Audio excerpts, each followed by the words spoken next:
Yeah, the Edwards S3 valve is probably the one that is the leading in the market, primarily because there's no paravalvular leak. They've got a skirt that they put on the bottom of the valve, and it really has eliminated paravalvular leak. It has a very low rate of pacemaker implantation. The profile of the delivery sheaths are now 14 French. So overall, the valves have gotten really dramatically easy to use. Medtronic has made the core valve, and they've made the Evolut R a much better valve. It is retrievable. There still was some problem with paravalvular leak.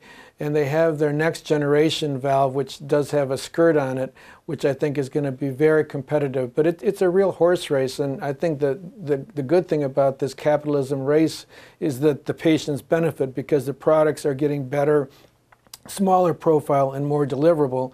I think the one major question that I'm still worried about is how prevalent leaflet thrombosis is. Some people are estimating that anywhere up to 5% of these TAVR valves will get clots on the aortic surface of the valve leaflets. We've seen this in our patients. We're looking for it now. And in the last 6 months, I've seen 3 patients that have had leaflet thrombosis. So I think it's something that wasn't anticipated. It's very similar, Steve, to what happened with drug-eluting stents. When they became very, very widely available, people started to see a blip in the rate of subacute thrombosis. And I think that we have to be very careful about just really wide use of the valve, especially in lower risk patients, until we get a better handle on how prevalent subacute thrombosis is and what, if anything, we need to do to prevent it. Oh, the market's going to double, Steve. I think that you're going to see a huge increase in the number of lower risk patients that are being treated.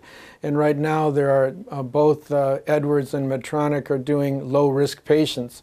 So my suspicion is that everybody over age 65 who has a tri-leaflet valve is going to have a TAVR rather than surgical valve replacement. I think the market still has a huge upside because there's still a lot of people that are, so if you have a 75-year-old man who has no other comorbidities, they're not being offered TAVR right now, and they very easily could be. We obviously have to wait to randomize trials, but I think that's where the market is headed. The patients are demanding it. They don't want thoracotomies.